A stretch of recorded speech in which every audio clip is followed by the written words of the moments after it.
What is going on, everyone? Welcome to the Poke Office. My name is Colin. I'm joined with Moffdawg and Blakestoise. Welcome, gentlemen. How are you guys tonight? What's going on? And we were just chatting right before hitting the live button. It was quite the weekend at Okanagan Collectors Fest, probably the biggest show in the interior of BC, and the interior of BC brought it in full force. Like we were just saying, there was a period of time, probably about 3 hours, where it was actually overwhelmingly busy. Blake had him and his wife behind his table. Moffdawg had him and, I don't even know, are you engaged? Just girlfriend? Girlfriend. And I had myself, Kevin, and Josh, and like we had lineups just waiting 20, 30 minutes to talk to us. It was insane for 3 hours there. So we'll talk about that for sure tonight. Also want to talk about Pokemon Day. It's coming up on Friday this week, which is exciting. Well, maybe just pretend what we want to see because we're all just speculating at this point. But those new logos look so good. I don't know if you guys have seen them or not. And what else? Maybe talk about kind of the fact that it was so busy, what we can do about that. Maybe open it up to a question and answer period.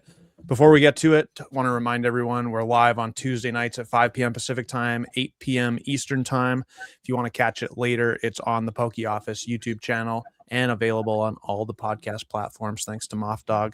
So let's get into it. First and foremost, we all just said we were really tired because it's, as much as vending is super fun, it's a lot of work, especially at a show like that where you are literally like go, go, go, buy, sell for 9 hours straight. Plus me and Zach had a 2-hour drive both ends of it. Blake, you had an hour drive on both ends of it. So how are you guys doing? Like what's the current wherewithal of what's happening this week? Zach, you can go first. I just went through the stuff I bought today, and I was like, I don't remember buying any of this. I don't remember trading for this. Yeah. And then the amount of stuff that I took in on trade or bought and like sold at the show too, it was absolutely bonkers. So today was a little bit of recovery, shipped my orders, and then started listing some cards and going through that stuff. I think I bought or traded in 100 IRs at least, which is crazy. Yeah, that is. And like some big ones too. It was, and you guys were talking about the Phantasmal Flames ones. Like I saw hundreds of those, and like I would like just look through them, and if I saw PFL at the bottom, I was like, nah. I don't immediately lower the buy rate when we're talking about. I have like 50 of these cards already. Yeah. How about you, Blake? What about you? Yeah, I mean, I feel like I'm still in recovery mode. I mean, you guys know that now that you're on eBay too. It's like you do the show, but then you still got to catch up on eBay after. And like, I kind of got everything ready to go that I bought, but like, I haven't gone through it. I'm probably not going to be able to list it on eBay till the end of the week and price it out.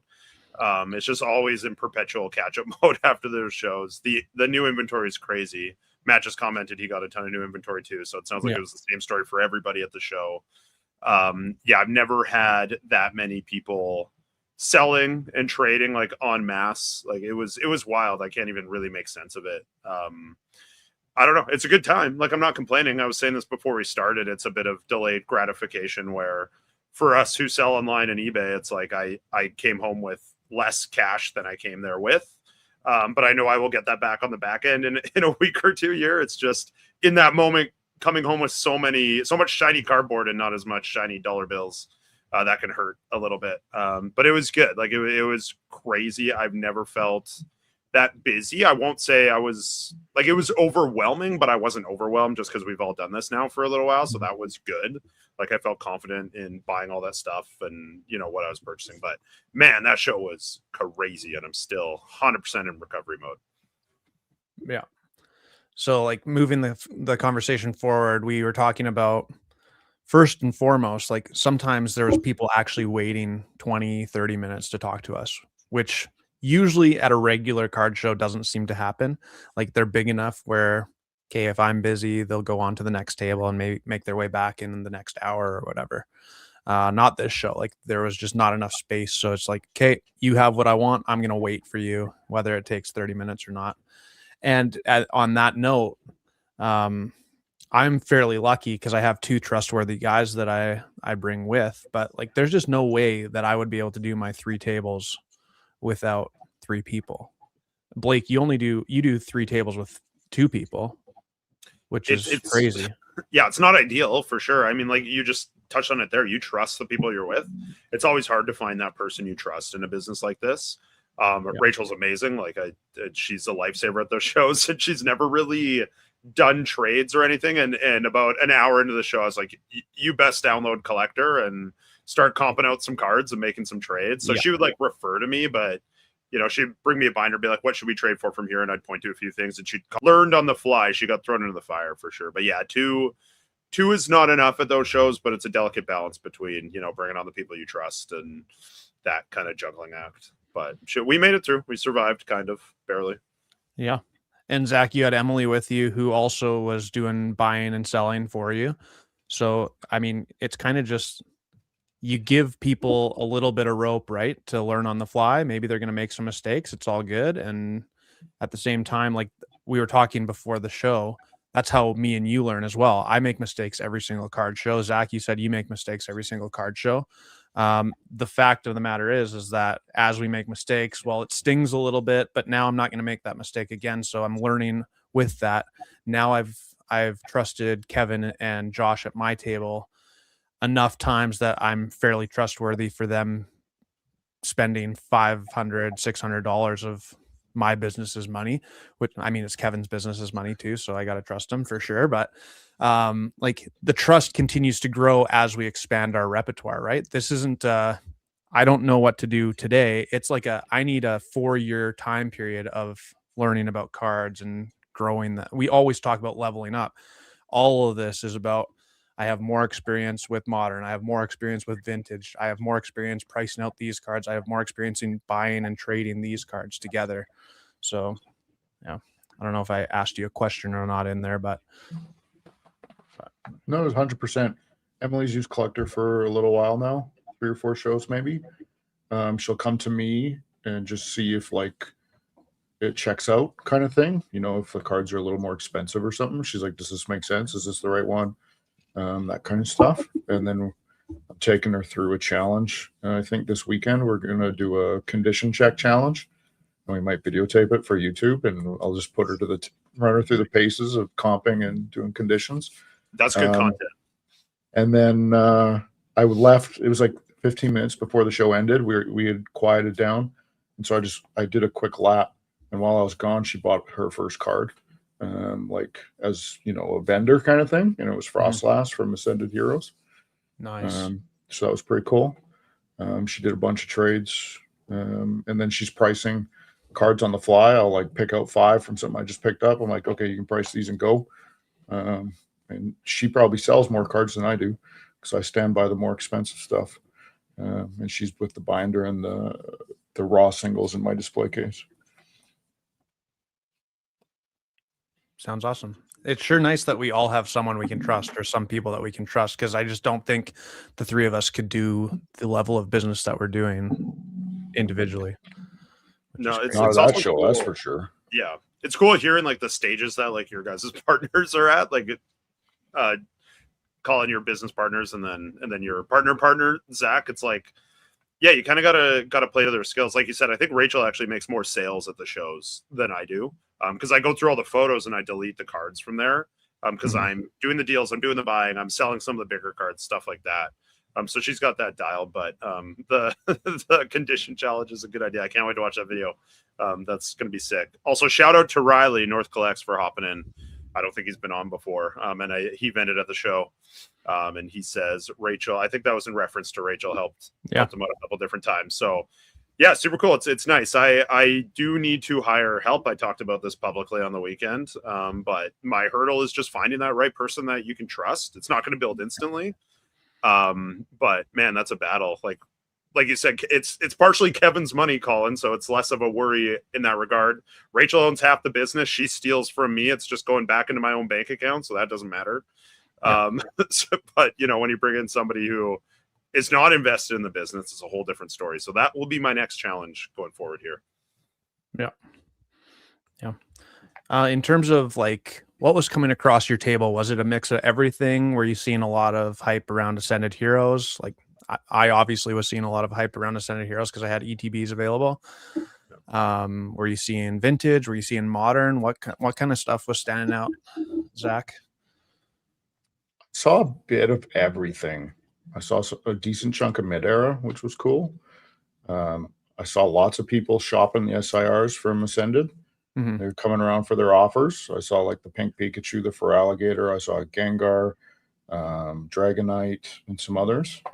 Did you buy it? Yeah. Yeah. I made an offer, and I think I was like $10 lower than you or something. I was just like, I couldn't help myself. I have a problem. I was like, this is as much as I'm spending on this card this weekend. Yeah, just some mid-era EXs. I bought like 4 or 5 of those, which was nice. Some black, white, full arts, plasma, full arts, stuff like that. And a decent chunk of like Sword Shield alt arts came across my table, which was cool. I bought a Lugia and some other ones. Yeah, it was sweet. What about you, Blake? Yeah, a bit of everything. I had a few collections of people who must have heard of the show and they weren't like super into Pokemon, and they came to just like sell their binders straight up. Some like decent stuff. A couple of them were like nothing too special, but there's enough in there where I'd pick them up anyways. So that was a little bit new in the volume of those types of things. Usually you get 1 or 2 a show, but I probably had 4 or 5 that were kind of like that, some better than others. Yeah, ton of just your usual SIRs, IRs. I think I bought 4 151 Charizards. One particular vendor who may or may not be in this call had some pretty cool vintage come his way, including some first edition Charizards. So pretty jealous of that. I didn't get those kind of opportunities. But yeah, got just a huge mix. A lot of XY, actually, like a ton of XY stuff. Radiant collection from XY, full arts from XY. So I don't know if that's just kind of getting to the age where that's vintage now at this point and people are kind of cashing out on it. But a lot of that stuff came across the table for sure. Yeah, just a huge variety. Not like a crazy amount of slabs either. Like not a ton of high-end slabs. Bought a few. I got that Reshiram, white Reshiram PSA 10, and I got a Bubble Mew in a 9, stuff like that. But like some shows, especially Vancouver, you just see like some of the craziest slabs, and we don't really get that as much in the Okanagan, I find. Yeah, lots of slabs in the 300 to 500 range. I saw. Yeah, it kind of seems to me like there's a turning point. I want to say September, October-ish, where like my slabs were moving so well last summer, and then all of a sudden it was like, nah, these are too expensive. They've exploded too much. I'm done with it.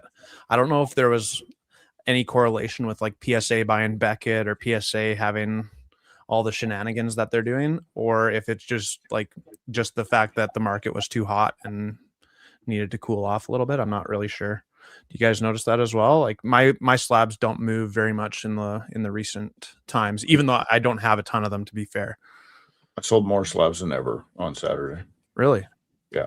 Okay. Like normally I don't move many. Like I might move like up to 3 slabs. Like I'll just have one display case of slabs and I'll move 3 of them maybe. And it was double digits on Saturday for sure. And it was like some of the bigger stuff, like in the $700 to $1,000 range. There's a lot of that for whatever reason. I don't know why.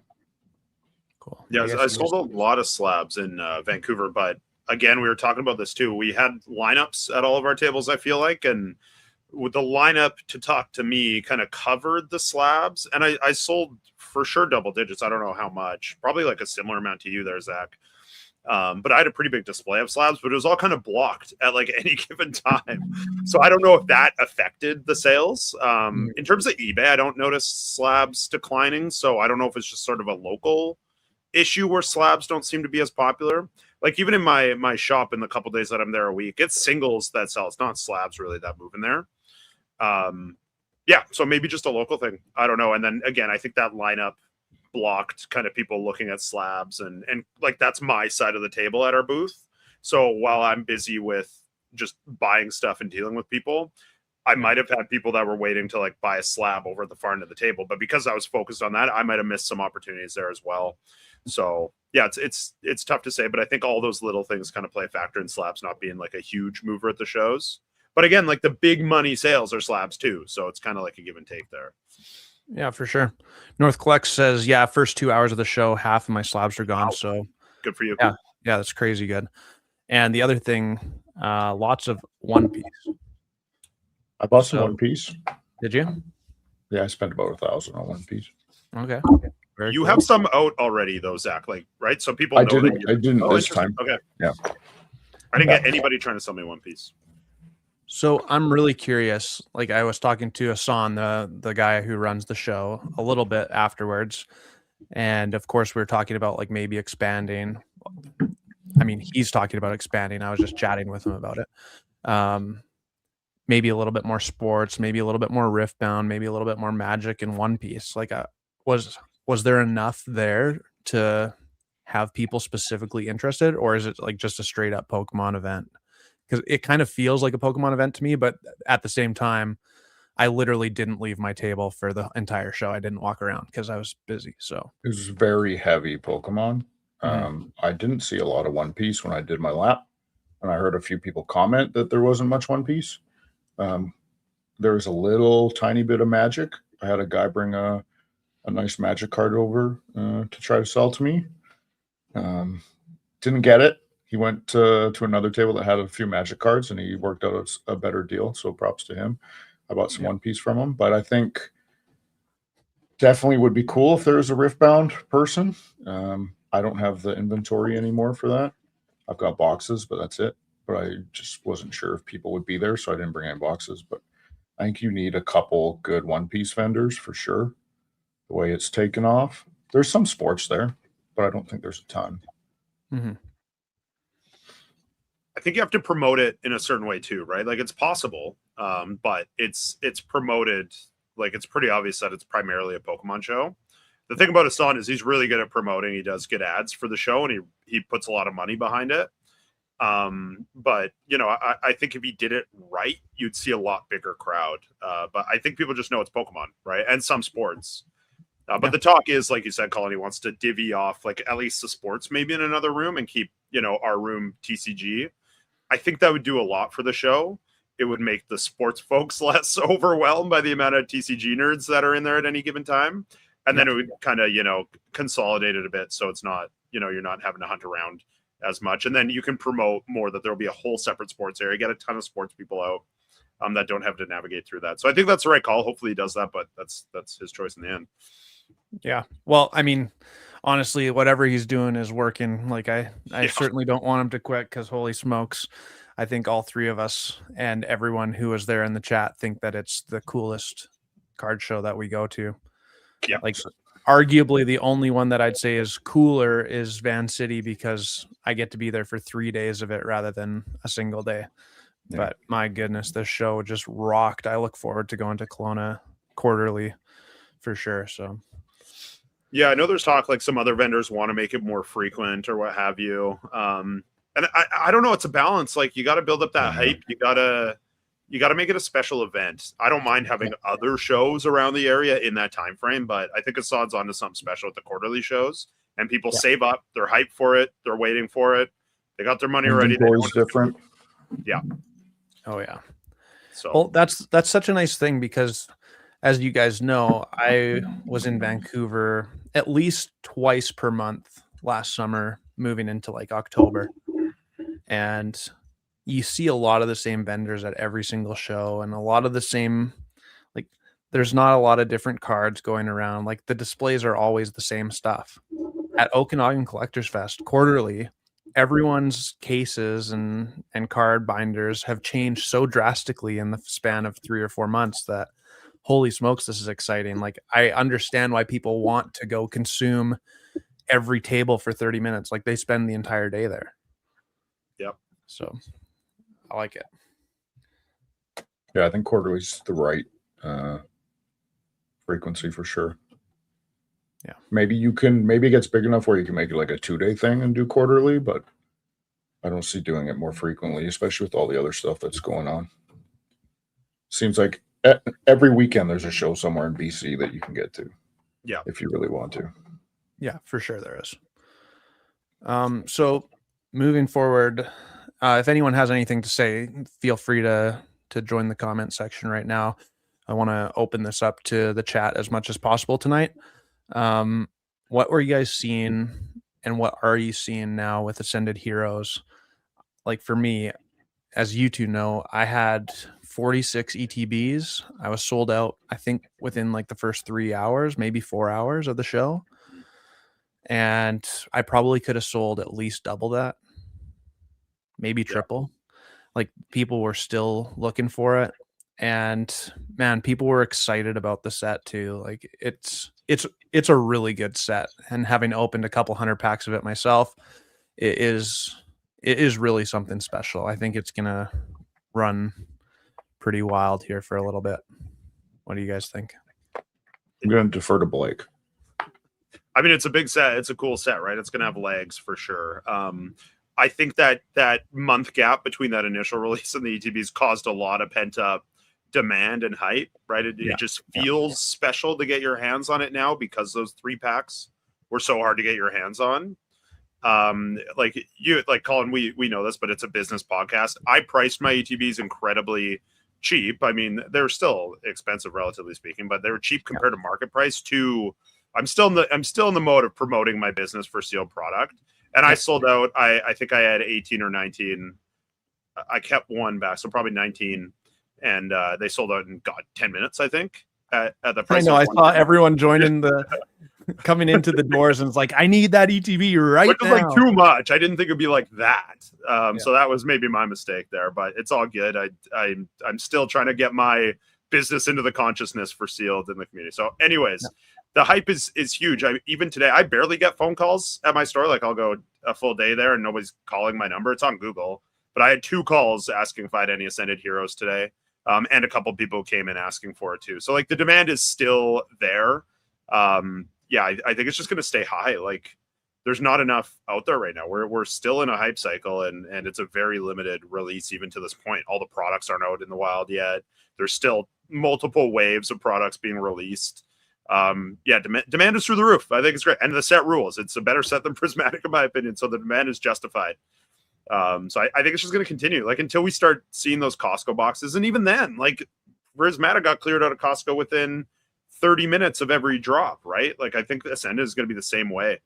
Just hold on to your butts if you want some, because it's going to continue to be hard to find, I think. As soon as scalpers see the opportunity in the water that you could double your money or 1.5 times your money from a Costco drop, like that's what drives it. Black and white was like a gain 20% on your money, and black and white was pretty easy to go to Costco and grab. Yeah. Right? Like as soon as you put the 1.5 to 2 times multiplier on it, the scalpers are out in absolutely full force, which is crazy. Riley says abysmal hit rates. That only creates more demand, Riley. The abysmal hit rates, like it hurts in the moment, but that just makes people want to rip more. Sorry to cut you off, Zach. No, you're fine. I just was checking on my phone the price of singles. Yeah. Gengar is allegedly up today. 10%.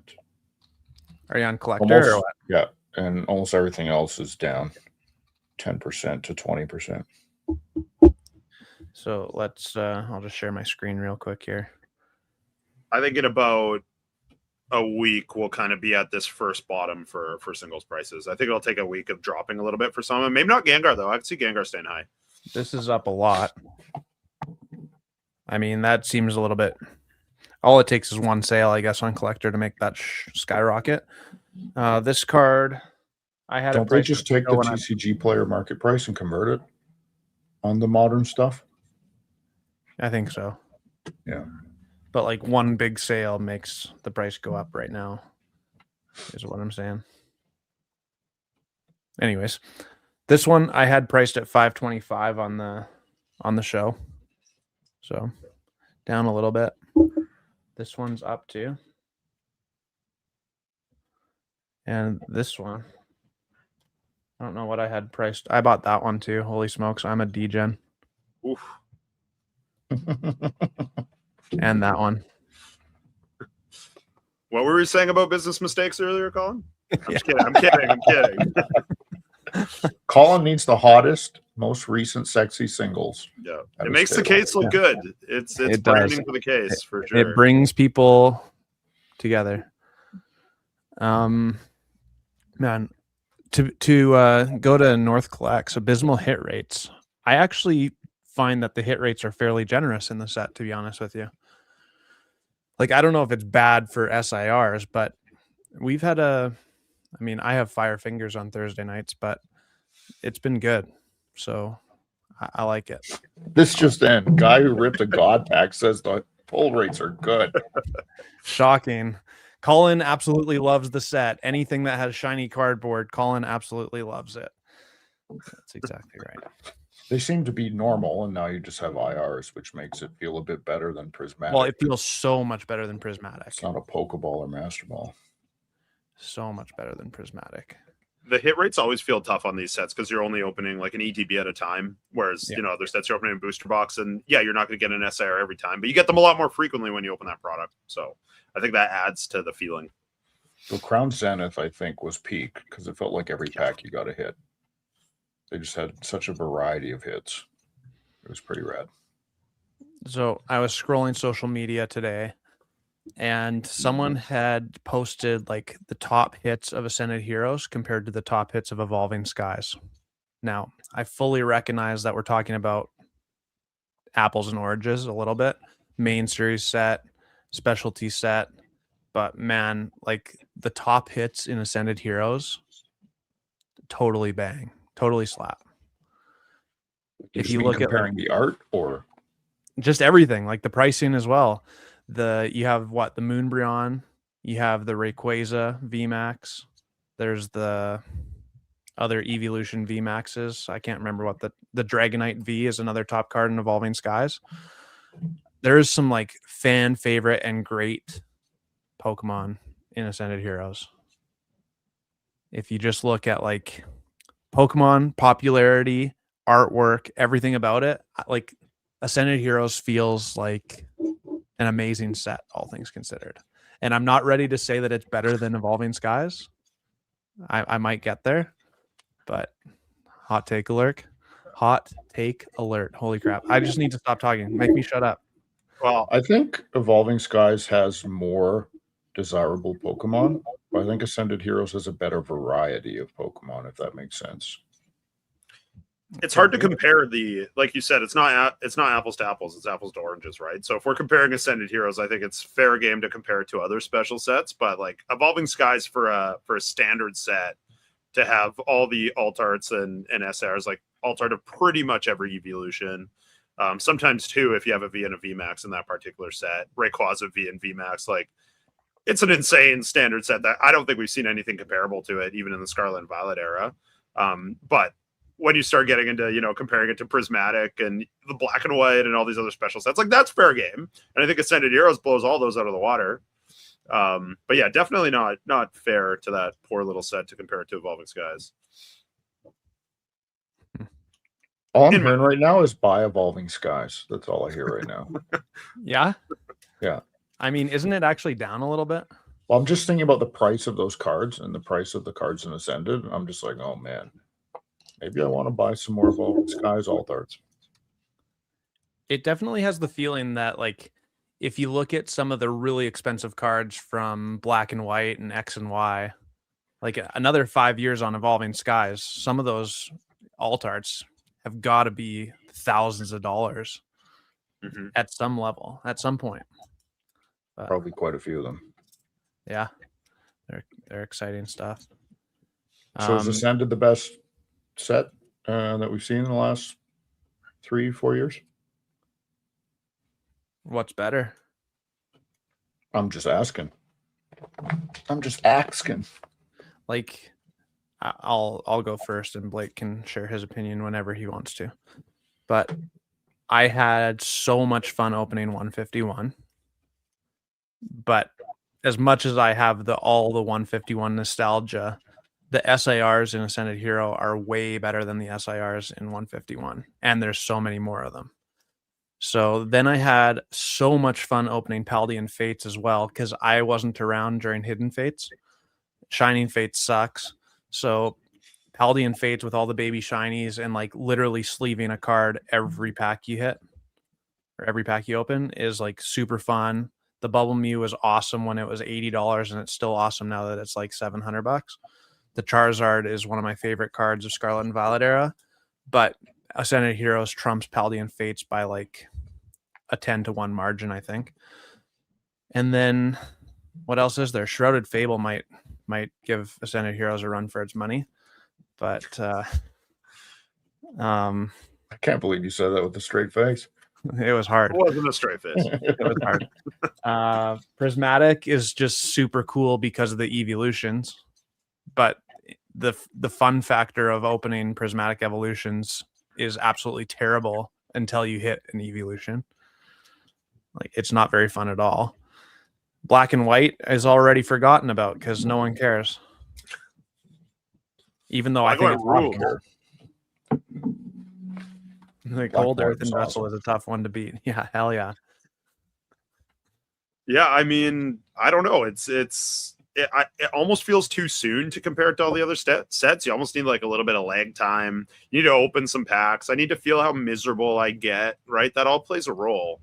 151 was great, but you're right. Like, the variety wasn't really there. I opened 20 Charmander IRs, 20 Charmeleon, right? Like, it's a lot. I don't think I'll have that experience with Ascended Heroes. I think there's enough variety that even if I open the same amount, it wouldn't be like that. I think for me, like, maybe Crown Zenith feels like it would be the only comparable. Like we brought up earlier, the variety combined with the hit rate ruled.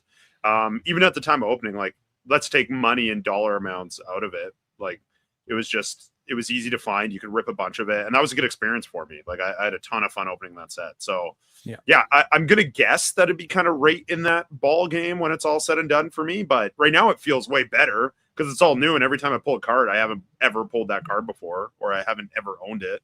So that plays a role for sure. But yeah, give me a year and we'll see kind of where it ranks on the pantheon of these special sets. It's at the top. I think it's at the top. It'll be close. I'm not ready to claim that yet, though. I love that they mixed in some of the cards with the trainers. That was just chef's kiss. Like, what do you mean? Like Steven's Metagross? Like that kind of stuff? Yeah, stuff like that. Yeah. Like, it wasn't every IR and SIR were accompanying a trainer, but they got the key ones with their key Pokemon for the most part. If there's like a card in there that was like Red and Pikachu or something, that would slap pretty hard. That'd be sick. Give me Brock and an Onyx or something. Like, what are we doing, guys? Right? How long we got to wait for this card? We always go back to Kanto because how can we not? Well, yeah. Now that you say that, why did they do 2 Pikachus and none of them was a red Pikachu? Like, come on, what are we doing here? Yeah. Or do one with like Surge trying to force a stone on Pikachu to evolve it.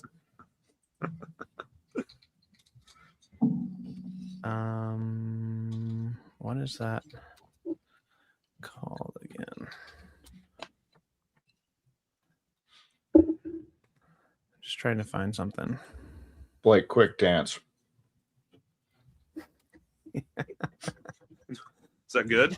It's a halftime show. Yeah. Hey. That's all I got. Colin, what are you doing? Colin, we're live right now, Yeah. buddy. I know. Hold on. And you're the host. I'm Zach trying. and I can't hold the show up. Frick's sakes! We're I'm trying to here for our find looks. something for the show, and you guys can't even hold a conversation for. Okay, 3 so I'm seconds. going to the chat. Mr. Jabba says, if 151 had full God packs with the big 3 starters, it would be insane. Hard disagree because you'll never rip a God pack. What's next? Wow, Moffdawg is unhinged. Wow.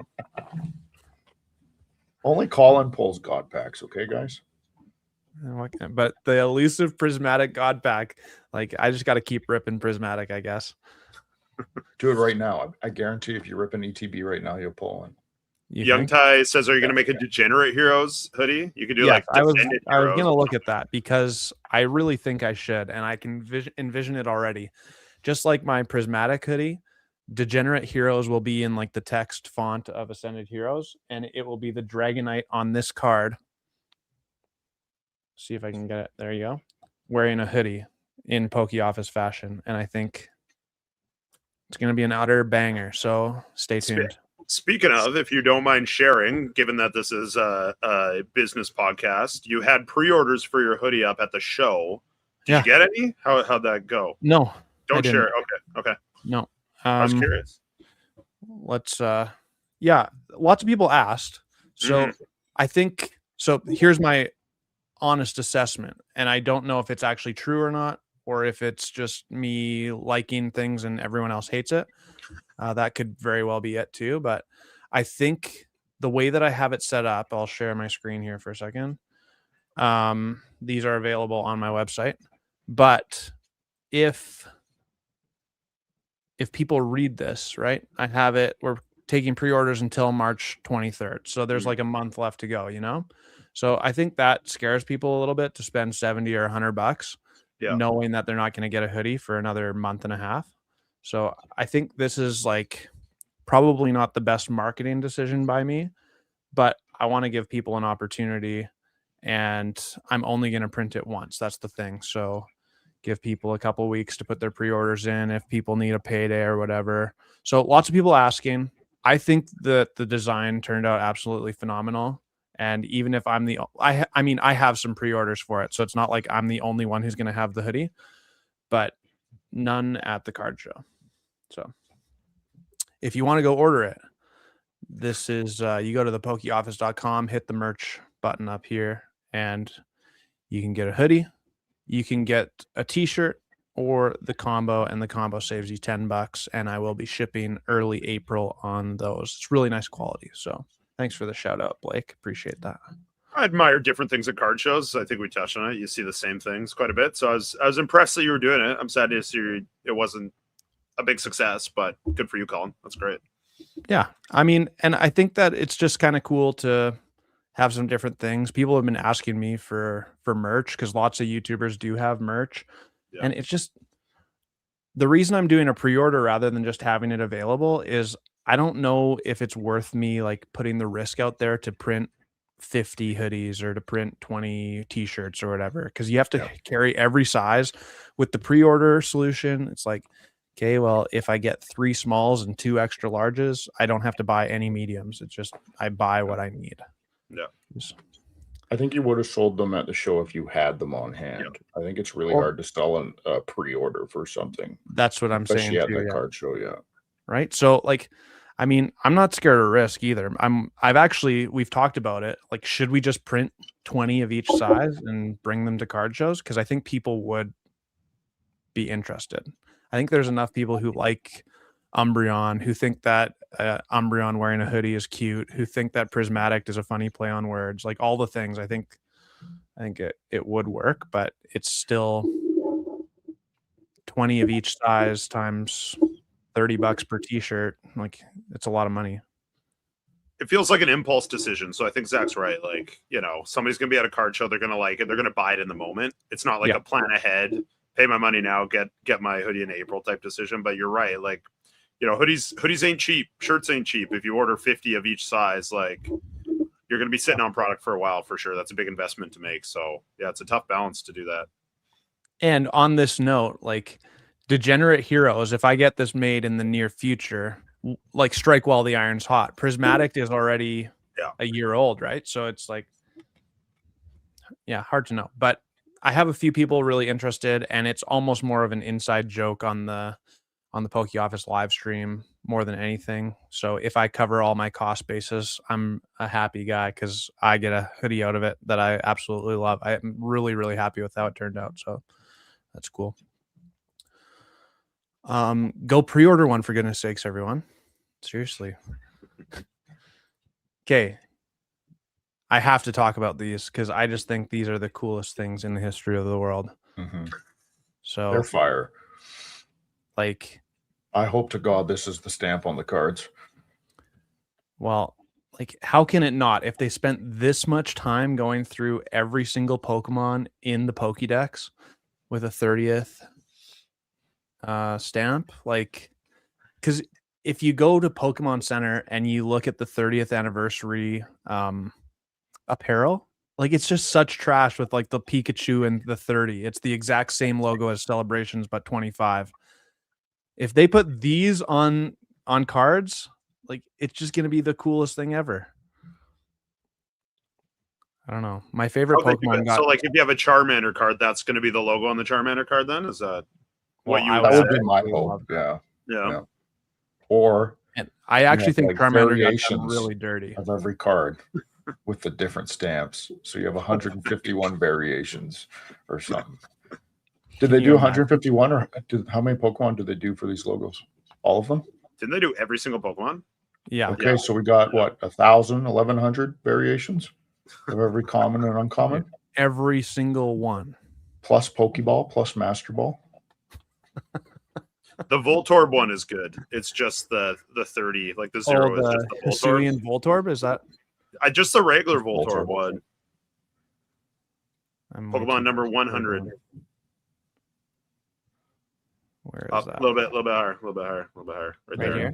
Yeah, No. the Electrode and the I like it because they're perfect little circles. Yeah, that's a beauty. It's a beauty. So these are all official. These are all official Pokemon logos? Yep. So I'm curious what the intention is. Yeah, there has to be something there. The intention has to be more than just having a logo for every Pokemon to put on their like big TV billboards in Japan. Right? Right? Tell me I'm right. You'd think so, but who knows? I can see it being like shirts and stuff of every Pokemon. Stickers. Something that's easy. The conversation on X that I was partaking in a little bit this afternoon was like, it's really cool that they've done this because every person who likes Pokemon feels heard. Like, we all grew up having our favorite Pokemon or favorite multiple Pokemon. And there's some weird people out there who think that Tropius is the coolest Pokemon in existence, or Archaludon or Duraludon.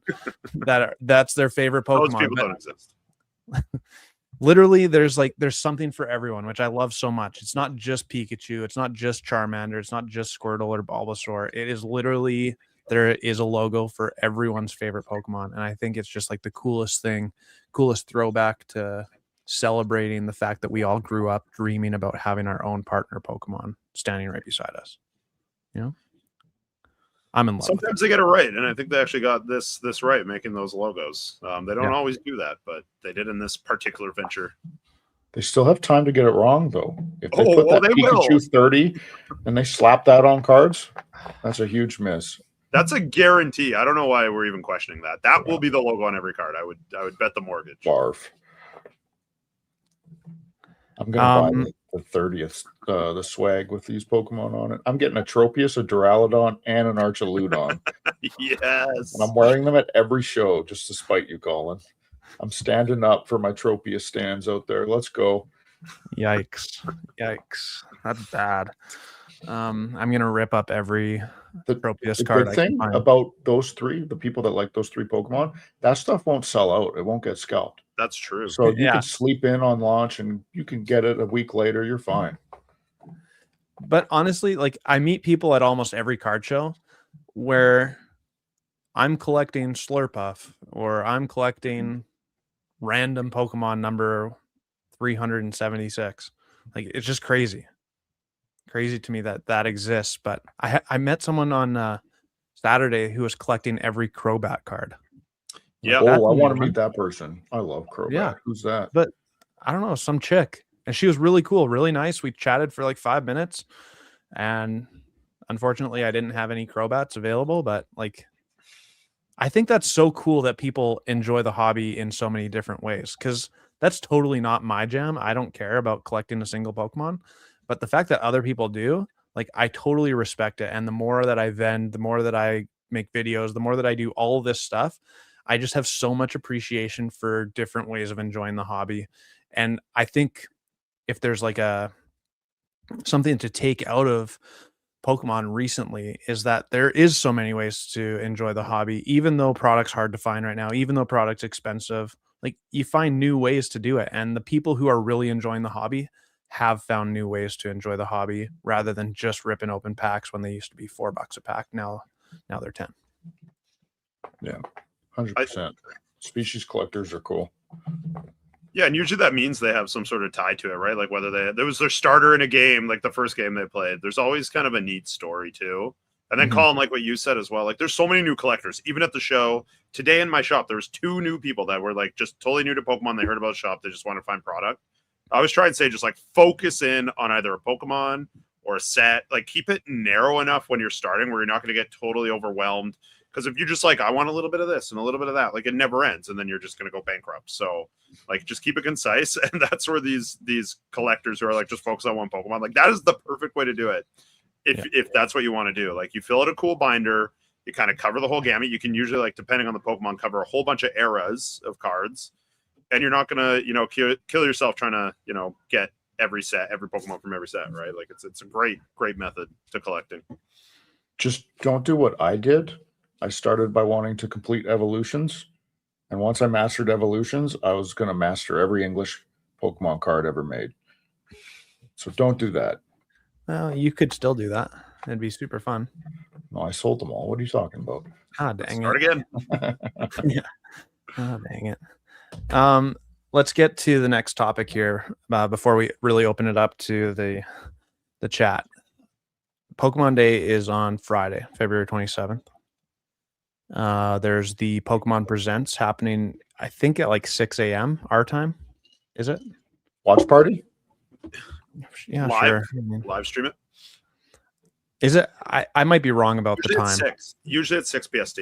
I can look, but what are you guys hoping to see? And chat, feel free to comment as well. Like, what are we hoping to see? There's rumors out there that we're definitely going to see the reveal of the already leaked starters for Gen 10. We're going to see new game, Gen 10 game. We're going to see maybe the 30th anniversary stuff. Like, there's lots of different things. What are you guys expectant of? What are you guys hoping for? Any ideas? yeah, I mean, I've seen some leaks, and you never know what's real and what's not. I think Gen 10 is the lock for sure. They're going to go all out for the 30th anniversary and like revealing a new gen. I don't think you can really beat that in terms of hype. So I think that's a guarantee. That'll probably take up a huge chunk of the show. They've also got like 5 active mobile games now. And while they don't notoriously, like they don't actually spend a ton of time on each mobile game, but you take like a minute or 2 on each one, that consumes quite a bit of time of the show. And I think it's been confirmed, maybe it's a leak, but they will announce some new TCG stuff. Whether it's, some deep dive into like a set after Perfect Order, I don't know. What would I hope? I hope they tell us what's coming for the 30th anniversary for cards. I hope it's some 30th celebration stuff. That's my dream, but yeah, it's tough to say if they'll actually be, showcasing that stuff, or if it'll just be like the set after Perfect Order or what have you. But yeah, I think most of the show is Gen 10. I would guess, hyping that up. They've already announced FireRed, LeafGreen re-releases, and I think it's a day 1 drop, which is pretty sick. I won't play it, but what's cool. a day 1 drop? FireRed, LeafGreen. It comes out on the 28th, I think. Or the day after. Or is it 27th or 28th? One of the two. And it's compatible with home, so you can like transfer those guys up to your current game, which is pretty sweet. Yeah. I unfortunately have lost time with family and this job that I do, but I used to do all that. I would grab my FireRed, LeafGreen, and I would transfer it to Diamond and Pearl, and then I transfer it to Pokemon Bank, and then I transfer that to Pokemon Home. I was that nerd. I still have them all saved in there somewhere in the cloud. Not getting taken care of, not fed, slowly withering away. What did they have last year? I'm just trying to scroll through sort of what they did last year. They were hyping up Legends, I think, at that time. Or is that ZA trailer? There was Pokemon Sleep, right? Yeah. Oh, they'll deep dive Pokopia, I think, as well. Yeah, because that's a week away after. Yeah, after that'll get a chunk of the show. Yeah, I don't see a ton of TCG stuff last year. They've done it in the past, but I think it just depends on kind of where they're in the cycle. Yeah. They do save some for the March. Is it the Nationals or what have you, or is it the World Champ? No, World Championships is more summer, I think. There is an event in March. Is in August. Yeah, so March there's I think regionals or nationals or whatever, and they usually announce something at that time as well, like a new mechanic in the TCG or what have you. Okay, so last year all they did was kind of tease the Mega Evolutions. Is all they did. Right. For TCG. I remember that now. People were hype about that enough. Like, I remember that. It took a while to get there, but Yeah. Shawarma says TCG stuff is usually not shown on Pokemon Presents. TCG is usually at Worlds in August. mhm. I'd That's like not to see fully them, true. Yeah. I'd like to see them. I mean, Maybe yeah, it's a really little hype up different the this year. 30th anniversary, everything. Well, it could be something that we haven't that we don't know about, right? Like last or 2 years ago, was it that they announced that Black Classic collection, that big box? That was in the Pokemon Presents, I'm pretty sure too. So it could be something weird like that. They're pumping 30th anniversary for I think everything this year, right? Yeah. Like, it's clear with how general their advertising's been and how they've been advertising on the Olympics, Super Bowl, things like that. Like, they have a big advertising budget, but it's not specific to the TCG. It's just everything Pokemon because they're just such a huge IP, right? You also, like, TCG stuff hasn't been shown, but like, let's not be naive to how big the TCG has gotten in the last year or two relative to where it was before. And I think a huge portion of the viewership is going to be expecting something TCG related in a way it hasn't really in the past. Before, So that could influence, what appears in the show as well. I'm just guessing, but I could see it being more TCG focused than it ever has been because of where we're at right now. Yeah. So 6 a.m. at the Poke office, live streaming reactions. Dude, I didn't even wake up for the hockey game on Sunday. I was too tired. Oh, that's weak. That's weak behavior. The show was so busy on Saturday, I forgot that the game was the next morning. And someone's like, "Are you getting up at 5 a.m.?" I was like, "Excuse me?" Like, for the hockey game, it's like, "Oh, right, I forgot." Yeah. 6 a.m. Pacific. We're in Pacific time. Give me the loot. So, yeah. I'm really hopeful that they share something about the 30th anniversary set. Because presumably that set's going to be like end of the year, right? You'd think, yeah. I think so. November-ish. Yeah. It's exciting times. I'm excited for Pokopia too. And in I'm a trying way, to play if with they my daughter. release Gen 10, yeah, Pokopia looks great. If they teased Gen 10 in a way that is TCG related too, right? Mm-hmm. Yeah. Just confirms that in the new year, that's where we're going as Gen 10. Yeah. Do you guys think that actually is going to happen in 2026? Like, are we going to finish the Mega Evolution block in 2026? The card sets often have a slight delay, right? So I could see Mega, like the last Mega set could be like January 27 or something like that. Yeah. And then the TCG for Gen 10 would start, spring of 27, even if the game's released in the fall of 26. That's typically how it's been, I think. So would not shock me. I mean, ZA was a big game for them, but like nothing crushes like a new generation for Pokemon. And they took some extra time to try and perfect ZA, if you will, even though it definitely was not perfected. So yeah, I think they're ready to get a new generation out. They're late on their release cycle for sure. Mm-hmm. So Scarlet Violet dropped March after a November game release, late November game release. So you're looking at 4 months after. And that's traditional, I think, for sets. We're kind of expecting Gen 10 game to drop end of 2026. I think it's almost a certainty unless it gets delayed for some reason. Yeah. I think that company typically holds very firm to their release schedules. And I think the only reason why they veered is because of all the Scarlet Violet game backlash. Originally, they realized they had to kind of step back and make games actually playable, which Scarlet and Violet was not upon release. What's crazy, actually, I was at Costco yesterday grabbing some groceries and walked down the electronics aisle, and Pokemon ZA was on sale for $50. It's a good price. It's marked down at Costco. That's a really good price. I paid $100. And the DJI Pocket 3 was available for $550, I want to say. And you bought it? That's not yet, but I'm going to. That's a good deal, because I saw that at Costco a couple weeks ago, and it came with a few accessories as well. Yeah, I think the only thing that's missing is the microphone and the extra battery pack. Yeah. So, Yeah. Best Buy puts the microphones on sale quite a bit too, so you can get them for a good price. Because Blake was telling me that, Colin, I know you are doing your own thing and blah blah blah and you're doing awesome, but you're an idiot. He just straight up called me an idiot 2 weeks ago. Unrelated to anything, I just said that. Yeah, because I'm not doing vendor POV content yet. And I was like, Blake, you're telling me things I already know, but I just shut like to up. shame. I mean, they're not even like, they don't do crazy numbers for me. I'm not that interesting of a person that they're going to do great, but they do enough numbers where I get a few new followers every video. I get people at shows saying they like watching the videos. Like, even if it's just one or two, it's enough to kind of build, you know, if I get one new customer from a video that's a local viewer that sees that, there's a ton of benefit to that, right? Like, it pays for the price I'm paying to have somebody edit the video. Hey, it's also a security component too. 30 minutes once we sign off. Goodness sakes, get off my case. So I will keep shaming you. I want to see it. I want to judge you harshly on your transactions. So do I, because but seriously, like, you're absolutely right. If I'm trying to grow the online website, more followers means more eyeballs. Like, it's pretty basic math. There's like a parasocial component, right? You get that already with YouTube. Don't get me wrong. Like, I don't have YouTube as a platform. Nor I've said I don't really plan to. It's not kind of my space. So my social media is my way to kind of build those relationships. And then people feel like they kind of know you a bit. They've seen you in videos, right? They're more comfortable approaching you.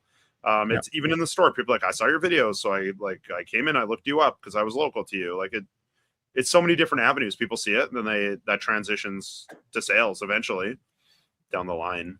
So to me, I think it's a no-brainer if you can make decent content to get those POVs going. People love it. Every creator does it. There's a million of them out there. They're not even that special unless it's a cool. And yet everyone loves it, including me. I still watch all of them, right? Exactly. I know. Okay, you're on, so you better go buy one. Get to Costco. Yeah, let's scalp these things. I bet you. Do they have the action cams at Costco? The I don't know. action I didn't cam? see. Yeah, DJI has like an action cam. It's like a GoPro. Mm-hmm. Just curious if they had those. Because some of us already have the Pocket 3, Colin. Yeah, I know. I'm talking with the big boys. I get it. I'm a loser. All the things. I understand. So I thought you guys already got one, actually. No. I bought a cheap GoPro a while back, but it just is not. It's no good. We'll do POVs with the Meta glasses. Those are starting to get popular. Actually, Emily told me to do that, and I said I got laser eye surgery, so I didn't have to wear glasses. 100%. That's exactly what I said, Zach. I'm not wearing glasses again. I'm retired from glasses. 100%, at least till I'm 60. Yeah. Well, Pocket 3 is expensive, but using it with the microphone is really nice. Mm-hmm. Yeah, I like how seamless it is with the 2 microphones, and that's a really good product. And I want to grab the action cam for buyer POV. It's something I want to do. Like you as a buyer at shows. No. Yeah. Have you ever watched? Oyama? That's the one, Ricky. Yeah. I mean, he makes solid videos, and really nice guy too. I met him at Card Party. He's a tough negotiator, man. He is. He like sees sticker at market price. He's like, no, I gotta be at 80, bro. It's like, damn. If you're at my table, I say, no, I'm good. Mm-hmm. Yeah. I gave him a really good deal on a Nido King at Card Party, and I shouldn't have. But see if you captured that on your DJI Osmo Pocket 3. And everyone would know that I have a soft spot, and that all you have to do is for Ricky. Yeah. Everybody knows locally now. You just need to compliment me, and I give you deals. So we're all in the same boat here. Yeah, exactly. Yeah, exactly. Okay, it's 6 o'clock. Everyone, DJ's Poke Center. What's happening, dog? I'm gonna open it up to the chat. If anyone has any comments or questions, we'll chat a little bit. I think we're basically done what I had planned for the evening. If you guys have anything else to chat about, you couldn't even carry a conversation for 2 minutes while I was looking up those logos, for goodness sakes. I was crumbling under the pressure. I've never felt such intimidation You know, with our huge viewership, thousands of viewers live at Hey, any given time, it's a lot. listen. It's a lot. Listen, tonight we reached 50 for a decent chunk of time. So Nice. I legitimately, as much as I like joking around, this podcast is really starting to gather some steam. Like, it's slow but sure, but we have people showing up every week watching. It's getting hundreds, close to thousands of views most weeks after the show. So like, people are taking notice, and I think if we just continue to be consistent, like, there is a serious desire and a serious want for opportunity content like this, where we're just chatting about Pokemon. Like, it's not all hype show, it's not all invest in this or whatever. It's just good conversation, and I think people really like that. So well done. Thank you for joining me on a weekly basis. Thanks for having us. It's your channel, Colin. We're just feasting off the work you've already done. So thank you for years of labor. So Zach and you are welcome. You should be honored to be on the channel. I am honored. What's considered a really good deal? I mean, man, if you actually came to one of the shows I was at, I'd give you probably like a card for 50%.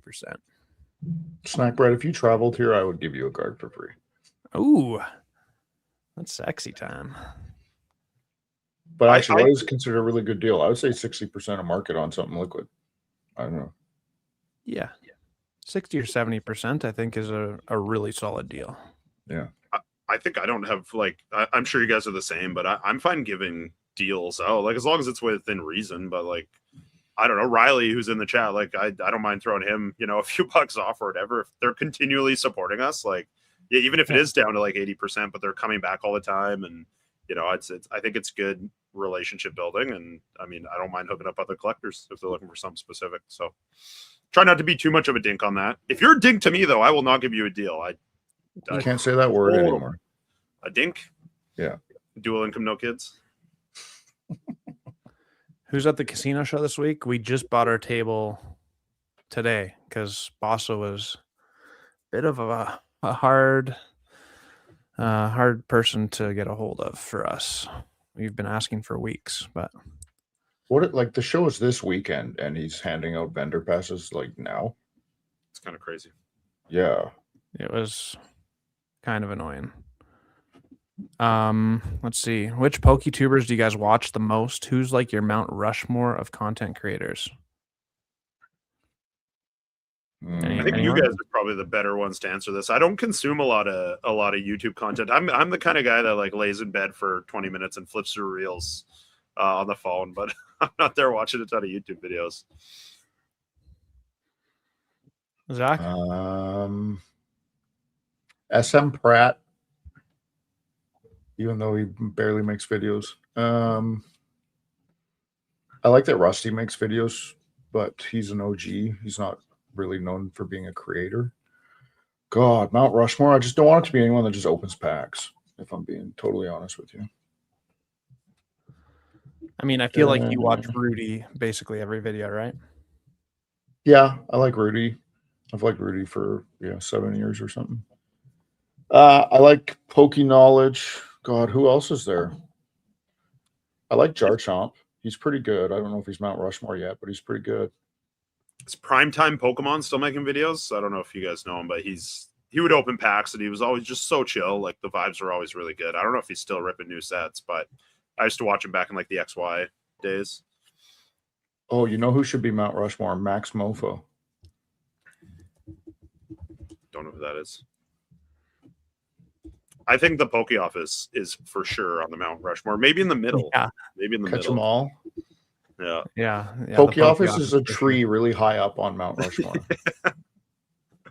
I feel like that's a backhanded He's right compliment. there. No, he's right there. We got to push him forward a little bit more. He's killing it.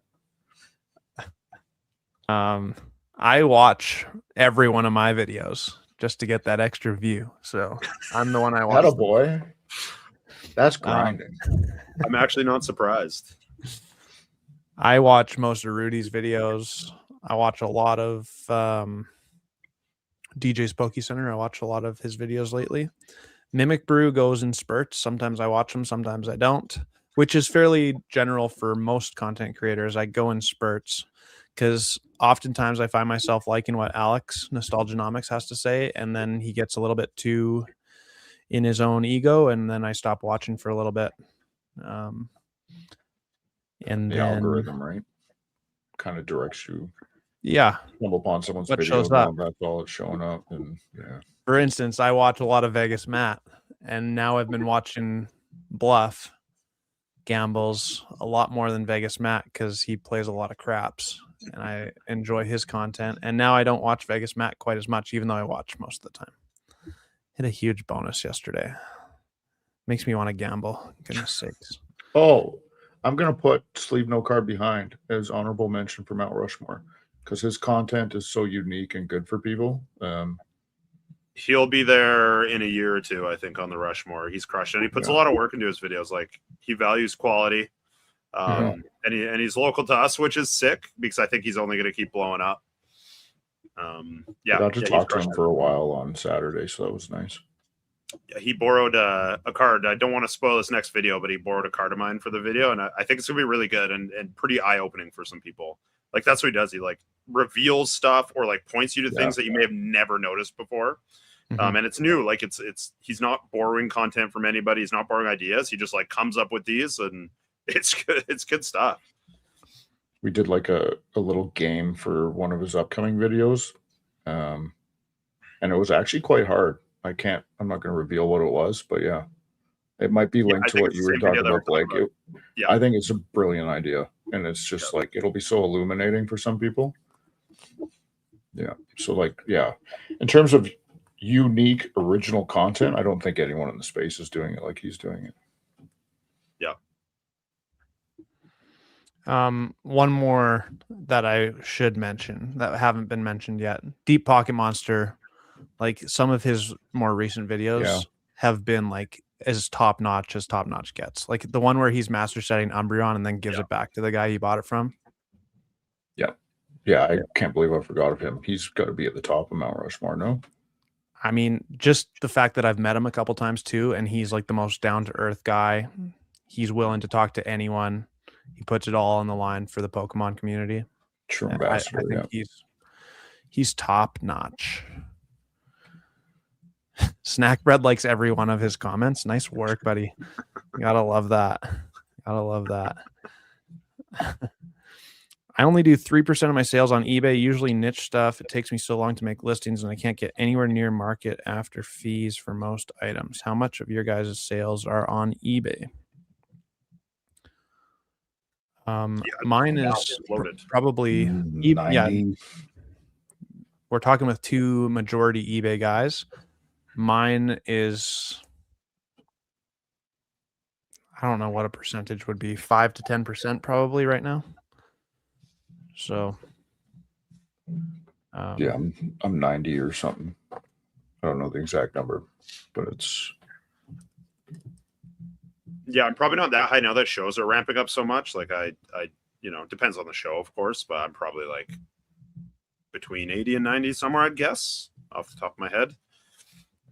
What else was in that question there? How do you get near market?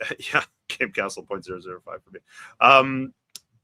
You often don't actually, like, if you look at fees and stuff, you can be under market. The thing about, I don't know where you're located, Alex, but the thing about Canada is it's pulling, so Collector, if we're using Collector for market price, it's pulling market data from the frequency of US sales, and then converting that to Canadian dollars. But then if you go on to eBay Canada, let's say, and the market price for a card on Collector is $6, the cheapest listed might be $9 or $12 or something like that.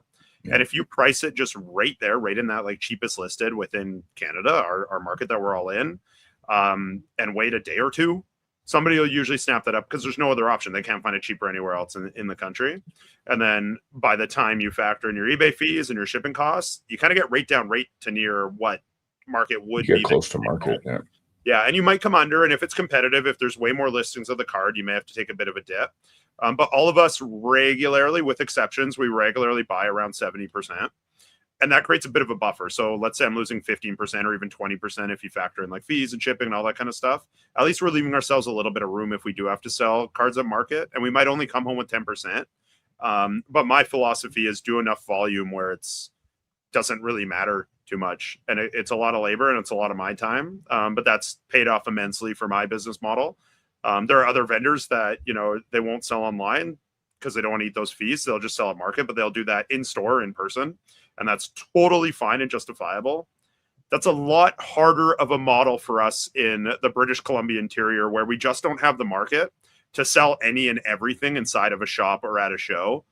We do need that online avenue to get it to a wider audience. And if that means taking a small hit on market to increase that volume, I think that's a no-brainer for us. So that's kind of how we all operate when we do it on eBay. But a lot of times, to go back to it, we price stuff a bit over market, and then by the time you factor in fees, we kind of get closer to market prices take home. Even if you're getting like 90% of market, that's a win. Yeah. It's volume, right? It's just doing it volume. The entire Pokemon TCG is based on razor thin margins, right? Yeah. Like Historically, when the TCG is healthy, you buy sealed product at wholesale and you sell it for 5 to 20% margin markup. Like it's not typical to sell at 100% markup. Yeah. This is a strange idea. So yeah, it's always a volume game. It always has been a volume game. I think in the USA, though, just the liquidity and the competition, it's so much higher that you're probably never getting market after fees on TCG Player or eBay or anything like that. It's a lot tougher game in the US. I think Canada and like European markets, if you can build an established brand and like, you know, really flesh out that online presence, you can squeeze more above market, because all those apps, all those things that judge market, like I said earlier, they're based off US, like the frequency of US sales. And we just don't have that volume of product in any other country. Yeah. The other thing to say, we've talked about this on the podcast before, but like if I wanted to sell all my singles on my website rather than on eBay, I'm paying at least 15% in marketing to get enough eyeballs on to the site to sell those cards. Because like that's the hard part. That wouldn't even be enough. You wouldn't get the traffic, even with 15% marketing. Not even close. That's the hardest part of building an online store, is getting eyeballs on there. And I'm already at a head start, having subscribers on YouTube and people who know my face, and it's still not anywhere close to enough. Like it's just not. So eBay is one of those, this is the wrong way of saying it because I don't think it's evil, but it's one of those necessary evils that you just have to eat the fees because they're giving you millions of eyeballs on your products every single day.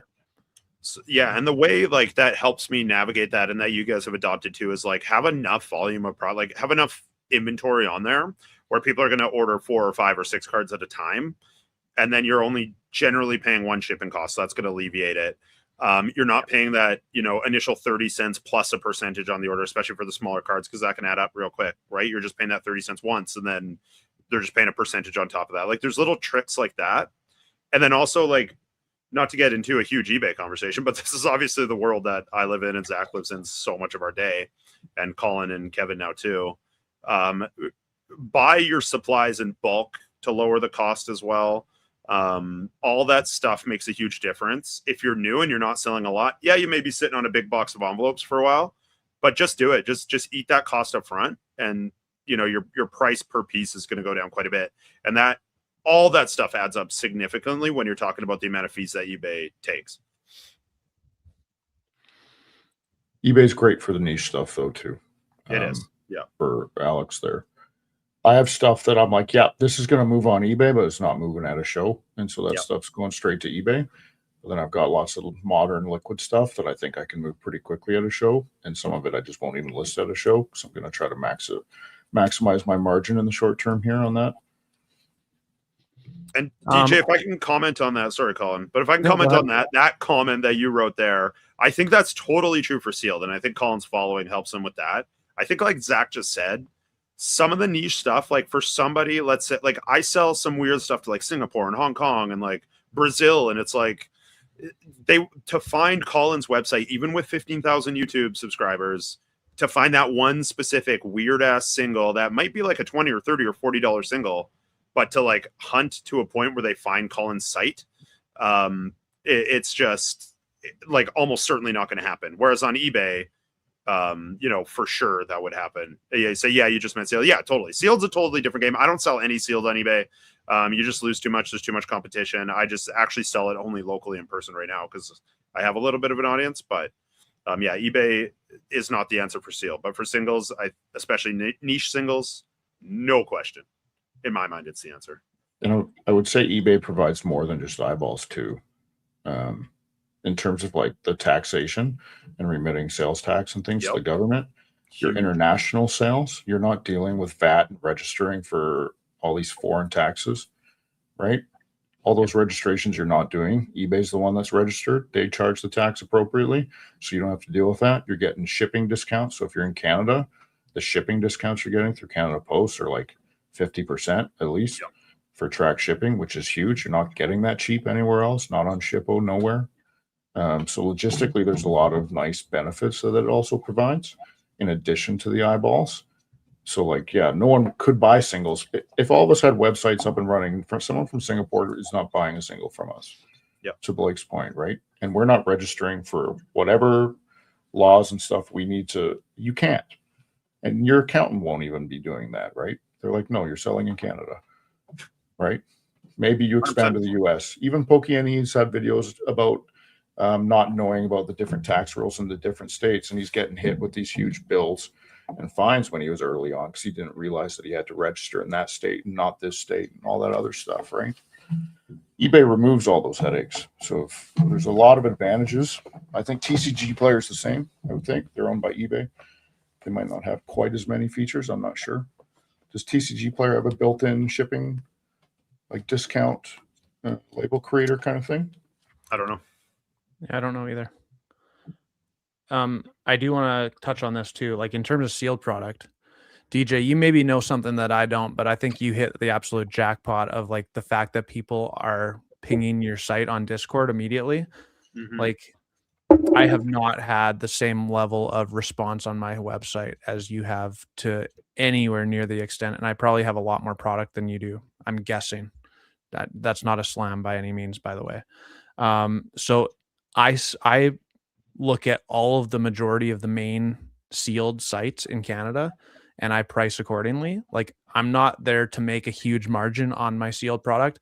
I'm there to grow my website. So if Hobbiesville and 401 Games and HPW cards and all that has a price, I undercut them.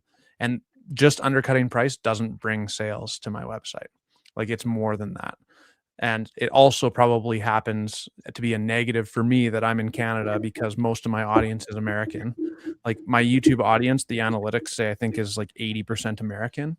And there's just no reason for Americans to buy Canadian product after dealing with like the threat of tariffs, after dealing with international shipping. And the fact of the matter is that Canadian product is more expensive. It just is. So this I think you're right to an extent, but just a lower price does not mean more eyeballs and more sales on my website. There's unless I'm missing something, but I don't think I am.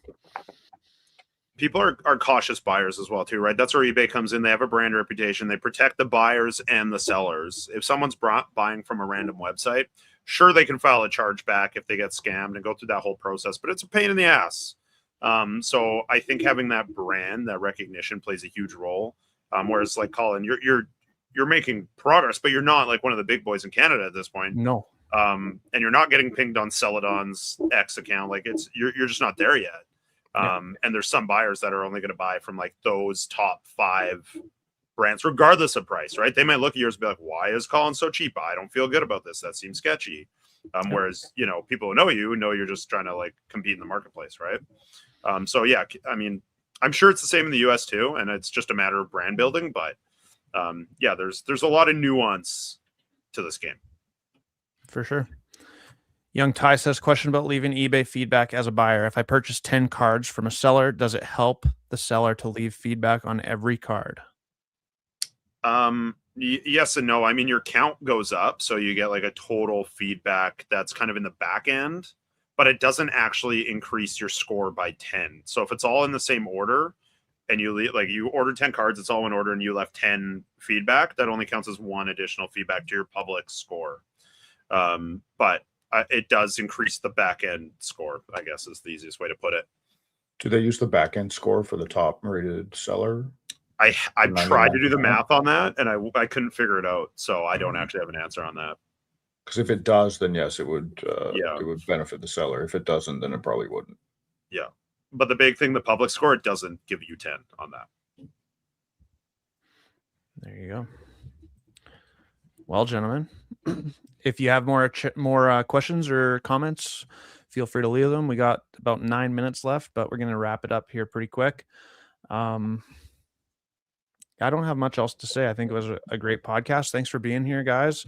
As normal, I'm live on Thursdays with the Rip and Ship. I should have some more Ascended Heroes. It's currently in shipment. So that's exciting. I think that wave 2 of some of the products is supposed to drop fairly soon. The new Charizard tins is supposed to drop fairly soon with wave 2. The tech stickers should have wave 2 fairly soon. And then I guess we're still probably 2 or 3 weeks away from wave 2 of the ETBs and the 2-packs and the mini tins. And that gets us basically to perfect order, plus all of the new Ascended stuff that's coming out. The I don't know, the pins collection, the poster collections, and I think the first thing, like the first 3 versions of that come out March 20th, I want to say, if I remember correctly. So lots more Pokemon product coming out. We already talked about the Pokemon Day happenings on the 27th, so we'll have lots to talk about next week for sure as well. If you want to watch the podcast later, or if you miss a week, it's always available to watch on demand on my YouTube channel, The Poke Office. And Zach has been posting every episode on all podcast platforms as well. It's called the Poke Syndicate podcast. So go check that out. Give us some feedback on there. We're trying to grow this thing. We appreciate your support so much. Like, we're feeling the support legitimately. We had 50 viewers on tonight, hundreds of views every week. It's exciting times. And I speak for myself, but I think I'm speaking for all 3 of us that we really enjoy interacting with you guys. And then some of you guys are in interior BC, so we see you at card shows and see you online in the comments. It's a lot of fun. So appreciate all the support for sure. And I think that's about it. Anything else to add, gentlemen? Just one note from me. Pokemon investment tip: buy Battle Styles. That's it. I have one tip: don't buy Battle Styles. It's a terrible investment. No, I'm just kidding. Do what you want. I posted this in a local forum. We'll be looking to add somebody to the team in a part-time role this spring. So if you're local, you must be able to work in person in Vernon, British Columbia. I know there's a couple people locally that watch this. So you can send an email with a resume over the next couple of weeks to Blake@Blakestoise.com, and I will review it in the near future, and I will do some interviews and go from there. We're being pretty strict on who we hire, as we touched on earlier in this podcast for obvious reasons, but that is kind of the next step for us here. So if you're interested, if you're local to me, please reach out and we'll go from there. Very exciting stuff. Yeah. And my last piece of advice: go to thepokeoffice.com to buy Battle Styles booster boxes. Do you have some? Yeah. Nice. Yeah, you betcha. You betcha. Get We a got all sorts of prismatic hoodie goodies on and a Battle Styles booster box. Oh yeah. Let's Oh, kick off yeah. 2026 right. I'd hire you, Matt, except you would take over my business from within. It would be a coup. Yeah. That's right. Okay, everyone. That's all for us. Have a great evening. Come hang out Thursday for the live stream. Let's rip some packs and join the pack battles and all the degeneracy. And if you have a good idea for a new hoodie with Ascended Heroes, some sort of design, feel free to send it my way, because there will be some sort of Ascended Heroes hoodie coming up in the near future. Yeah, good chat. Ciao, everyone. Have a great evening. I'll talk to you guys next time. Peace.